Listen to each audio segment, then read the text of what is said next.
Thank you for joining us today for our webinar. I'm Bryan Fox with Lumen Strategies. We are a consulting firm that helps chambers of commerce build A+ advocacy programs, both through direct consulting and through our signature online advocacy framework program. We appreciate everybody who is joining us here today live, as well as those who are going to be watching on the video later. As one of our panelists reminded me just before we got started, I do want to make sure everyone understands that the views that they are sharing today are theirs alone. They do not represent necessarily their members' views or their organization's views. So don't get any of my panelists fired because they say something intriguing.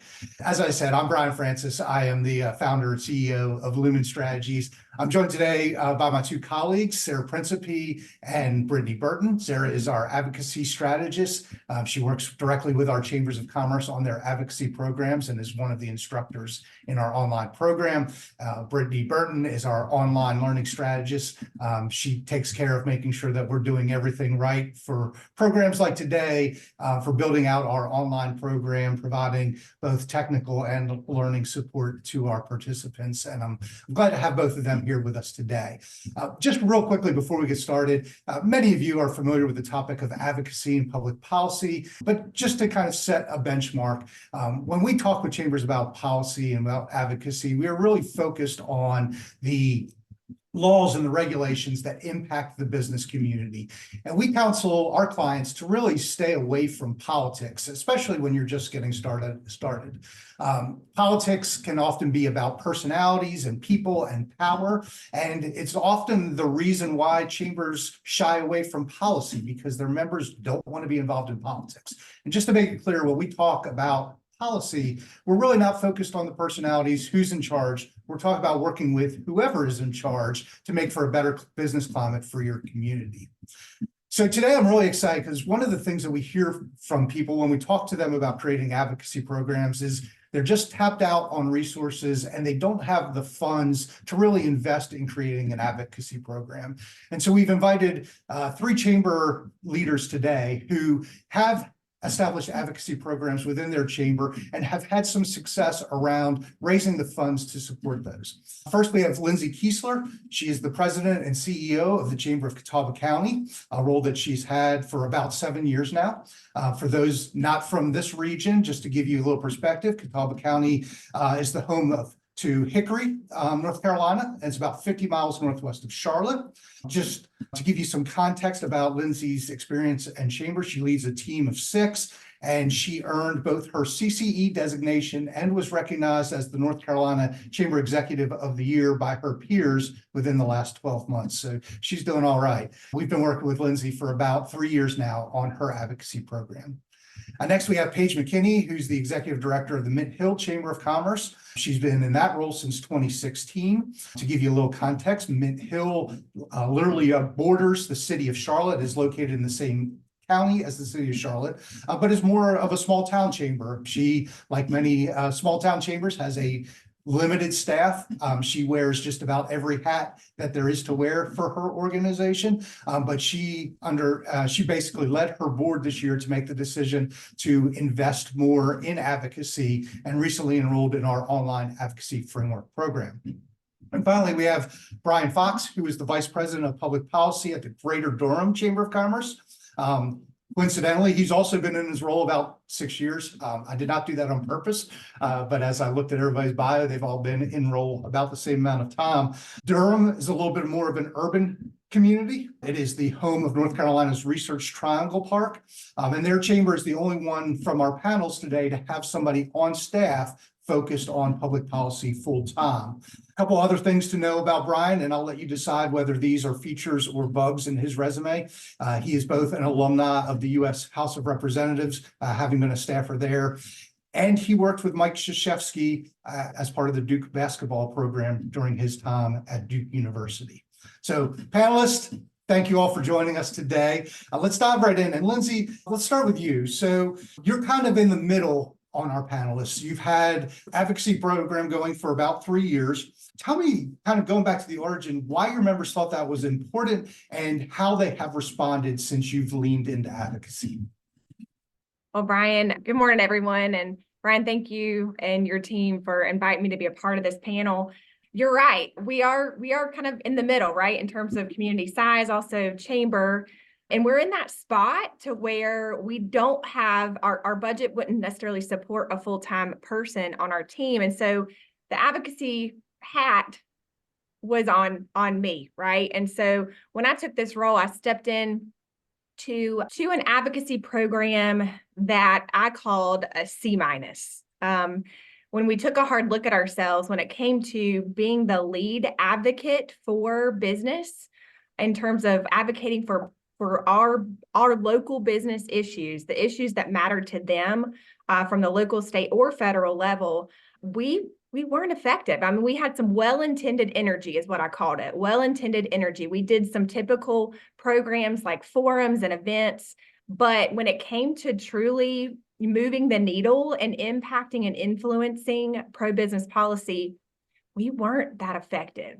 I mentioned before the fact that our board at a strategic retreat in 2019 said that we wanted to be the lead advocate in Catawba County for pro-business policy. So I started taking a hard look at ourselves and I said, we need to make some changes in order to do that. And so I started at it on my own. Okay. So I took some steps in the right direction and bringing together some local leaders that can help kind of re-engage our advocacy task force. So the roster that we had, great leaders, they just weren't engaged. And so we flipped the entire roster.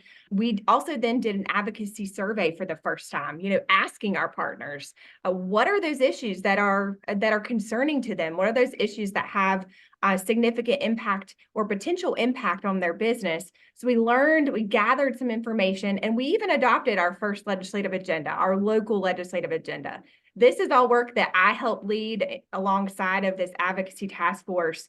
But again, we may have gone from a C minus to a B minus, but if we really wanted to step into that big vision of being the lead advocate, I knew I couldn't do it on my own, right? My expertise, even alongside of some really influential business leaders in our community, my expertise and my capacity was really tapped out.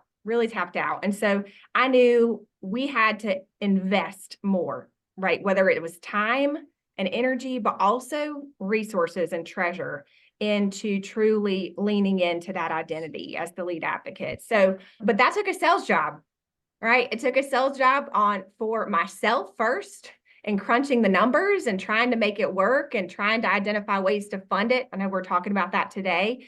But it also took a sales job with convincing my leadership, our board, that in order to truly say who we say we are, we need to make some changes and truly invest more. And so I've always been told you want to put a volunteer between you and the problem, right? Right. Those of you that have been through Institute, that is one of the top advice for chamber CEOs.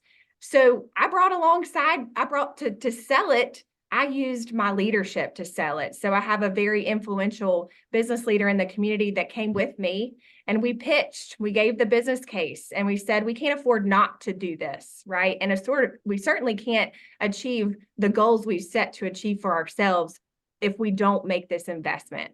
Again, I knew I couldn't afford to have someone full-time like some of my colleagues on the screen, but I was introduced to Bryan and his team and knew that their agency could come alongside of us and fill these gaps and truly amplify our efforts. The leader. Lindsay, I think you hit our first tip right there, which is good. The volunteer between you and the problem, and to find an early advocate among your volunteer leadership who can go out and talk to their peers about why it's important both just to find money within the general budget, but then potentially to look at other funding sources. And so from there, I want to jump over to Paige, because Paige just did the same thing. She just had to go sell her board on diving into advocacy. And one of the things that she was able to do was put together a sponsorship program to help fund it even before they started implementing it. Paige, tell us a little bit about that process. Yes, thank you, Bryan. Welcome, everyone.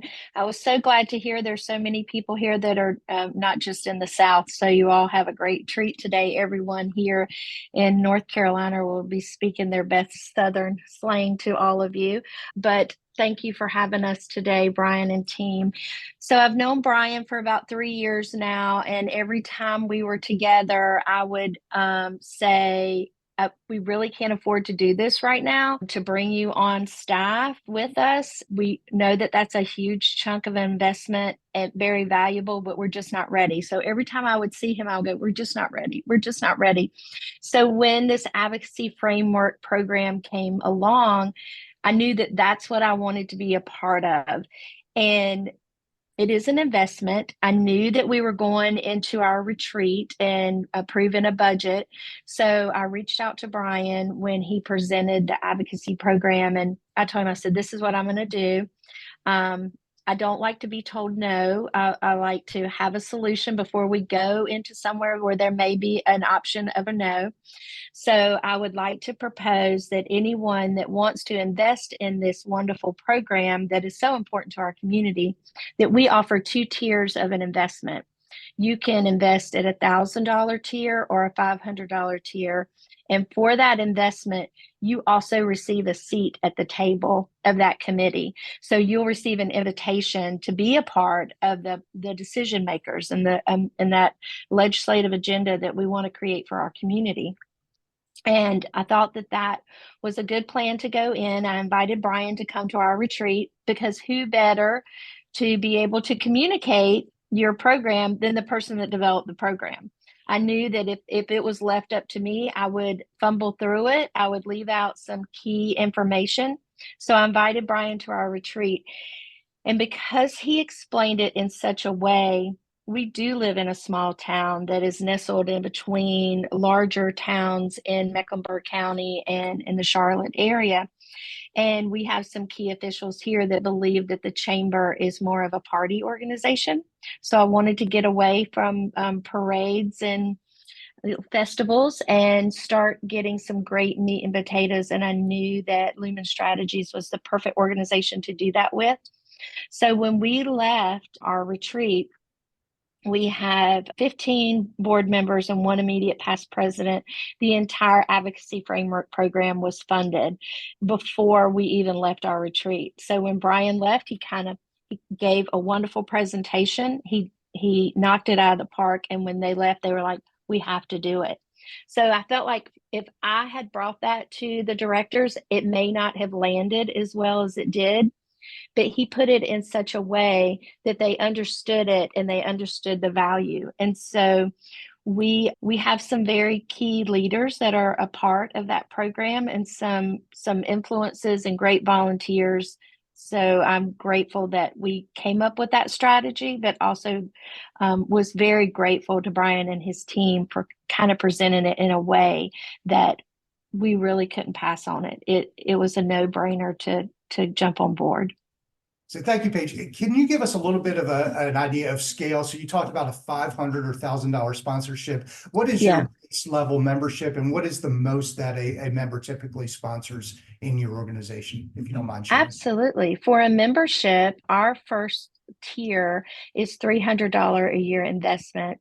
And then our highest tier is that diamond tier, and they pay $800 a year for that. And we are a very small community. We are 27,000 residents. We have 250 members in our chamber, but I probably have just a handful that are large organizations. We are sole entrepreneurs, 1 to 3 people in a business besides our 2 largest hospital that are in our organization. So surprisingly, and this just popped in my head, and I hate to even say it, all of our members that have come on board, except for our hospitals, have come on board at the $1,000 tier. The 2 hospitals want to be a part of it. They're so excited to come on board, but they're joining at the $500 tier. Interesting. So Bryan, let's jump over to you right quick. So you've got a kind of a different situation. Both Lindsay and Paige talked about kind of funding the startup. You kind of have the situation where you're not the cool, new, shiny thing. Talk about how you sustain your program over time through your existing donors. Sure. Well, every chamber is different. We all know that.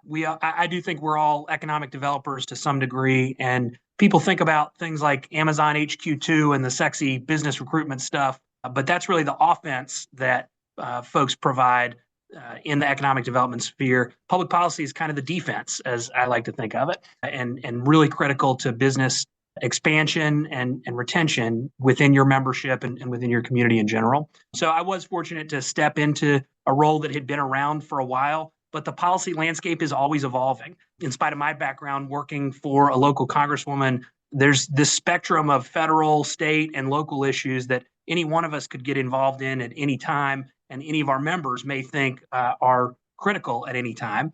So I actually rely on relationships with organizations like the U.S. Chamber and our state chamber here, as well as several of the folks on this call to keep an eye on the federal and state level stuff. I spend a lot of my time locally, as probably many of us do, because we're sort of that last line of defense sometimes with local government issues. There are some chambers and some of our members that work directly with lobbyists, and that is a way that you can go. But I don't mean to just say this because Bryan's hosting this, but his program is relatively unique and focused in helping bring Chamber of Commerce specific work into profitability and ultimately effectiveness for chambers that maybe can't quite pull together the funds to have a full-time position like mine. Right. Thank you, Bryan. And, I think so we've kind of heard there's a couple of different ways to go about this. And it's kind of a chicken and egg situation, right? So there's can you get the money before you start investing the money? Or is it a matter of, do you build it and then look for the investors? And then the other thing I would say is I think there's an idea, and y'all can speak to this. Lindsay, I know you all just went through a dues increase. We often talk about kind of the overall branding of the chamber and the value you provide and how that helps with general member retention. I know, so it's a little bit off the topic of specifically with advocacy, but let's talk about, if you don't mind, your experience with the dues increase and how members responded to that and why you think they responded the way they did.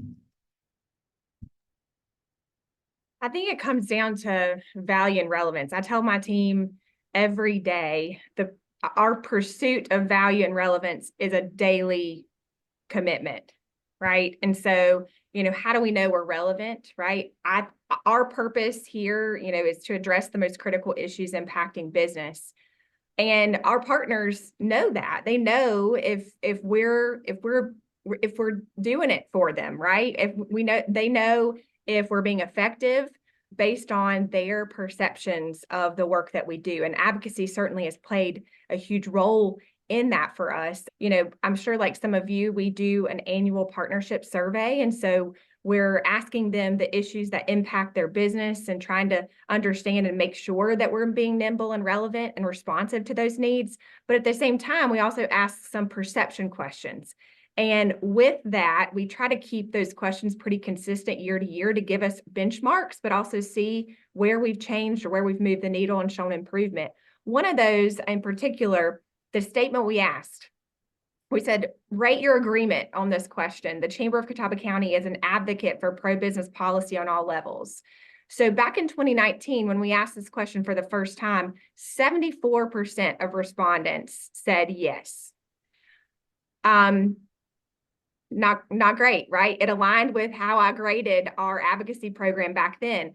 Last year, when we asked that question, 95% of our partners agreed, either strongly or agreed with that statement. That shows relevance. And so we've seen that in our retention rates. We've seen that in our top investors investing more, even with a dues increase, as you mentioned, Bryan. So I think a key point there is people will invest what they see as valuable to them, right? So I think that's a key takeaway. That's a great point, Lindsay. So, I always try to keep these to 30 minutes because I want to be respectful of people's time. And then I always feel like I wish I had 60. And that's kind of the situation I'm in now. We're getting towards the end really quickly and kind of like the one or two ideas. who should a chamber look to for those initial investments, either from an industry perspective or a personality type of a key volunteer? And Bryan, who do you think are some key industries people can look to? Yeah, for us, it's not always our largest members. Of course, the folks in the healthcare industry have certain needs. Folks in the broader life sciences industry have certain needs, and they really can range all over the place. But small business owners have really unique perspectives on local government issues, which are somewhat of our bread and butter. And you've got to just make sure that you're always asking those questions of what's important to you and how can the chamber help? Because there are certain things that people in our communities want to have their name attached to. And there's certain things that they really feel strongly about that they'd prefer if it's the generic chamber name attached to rather than their own. Great point. Paige, any insight as to who the best people are to ask? So we had talked about this recently. I think any member that's willing to invest time and money is a valuable person to that committee. My first response would be any member, but if you are, because all of our members are affected by the pro-business policies that happen, especially in Mint Hill, because we are a small town. And if something happens to one of them, it's kind of ripple effect. It's going to affect all of them. So my first response was any one of your members, but any member that will invest over and above membership and also time is I think valuable to that committee. Thank you. And Lindsay, any profile that you have? A phrase that I think all of us have probably heard: if you write it, you're more likely to underwrite it. So our policy or our advocacy task force, most of our sponsors and our Advocacy at Work sponsorship program that we developed last year, by the way. Paige, you were the trailblazer there, so congratulations on that success. We're still kind of in the early phase of growing this sponsorship program, but most those early adopters were those that were closest to it, right? The ones that were the most engaged, to Bryan's point, the ones that were, writing, helping influence our legislative agenda. So I think if you get people involved and engaged and get them close to it, they truly see the value and they're willing to make that investment. But back to Paige's point, I think any partner, right? We're telling this story all the time when we're sitting across from various partners. So I think don't count anyone out, right? Because everything that we're doing impacts their business directly.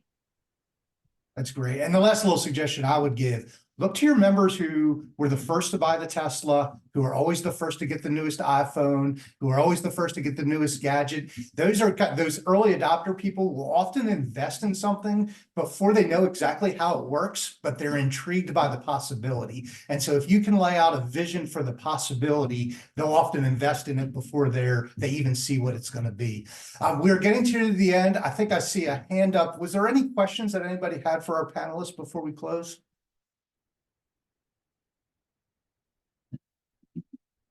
Oh, I actually don't see a hand up. That was just my cursor over somebody, made it look like a hand.